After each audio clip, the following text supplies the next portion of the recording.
Menene yasa Nijar bata da yan baiwa masu fasahar kirkira abubuwa? Ga manyan dalilai guda biyar da suka sa aka jima ba a samu ci gaban kera abubuwa industrialization a kasar. Wannan babban abu ne da yake damun matasa masana da dama a kasar Nijar da ma sauran kasashen Afirka. Ba wai ya kasance yan Nijar ba su da kwakwalwar kera abubuwa bane, a'a. Akwai dalilai na tsari da suka hana fasahar bunƙasuwa. Abu na farko shine matsalar tsarin ilimi, wato projet éducatif kenan. Tsarin ilimin karatun da Faransa ta bari a kasar Nijar ya fi karkata ne zuwa ga ilimin takarda, formation théorique maimakon ilimin hannu, wato shine enseignement propositionnel technique, koyar da mutane da za su san malamai ko lauyoyi, amma ba a koyar da su yadda za su kera injina ko kuma sarrafa wasu sinadarai ba. A shekaru da dama makarantun kimiyya da fasaha école technique kenan sun karanta sosai inda suka hada hakan da na adadi. Abu na biyu shine gudowar masana. Tana da hasken mutane da dama, amma yawancin su da zarar sun samu gogewa a fannin fasaha da kimiyya to sai su fice zuwa Turai ko kuma America domin samun rayuwa mai kyau. Wannan yana sa kasar ta rasa mutanen da za su kera mata abubuwan da take bukata a cikin gida na fasaha. Abu na uku shine rashin jari da kuma masana'antu. Kera abu yana bukatar kuɗi masu yawan gaske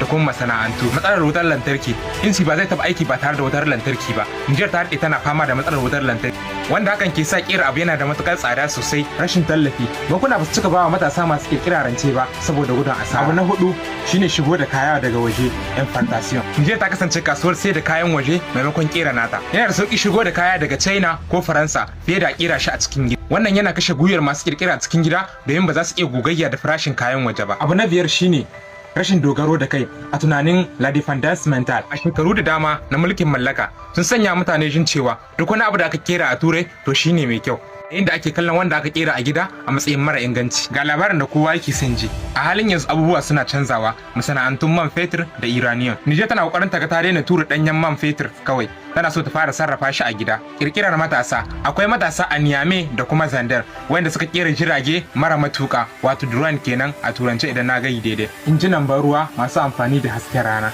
da kuma na'urorin zamani na zamantakewa, wato application kenan. Sauyin manufa, gwamnatin yanzu tana kokarin jaddada ƙara karatun kimiyya da sana'o'i, l'enseignement technique, domin baiwa matasa dama kera makamansu, abinci da kuma na'urori. A takaice dai yan Nijar suna da fasaha, amma rashin wutar lantarki, tsarin ilimi mara amfani da kuma rashin jari su ne suka danne su, suka hana su ci gaba daga inda suke.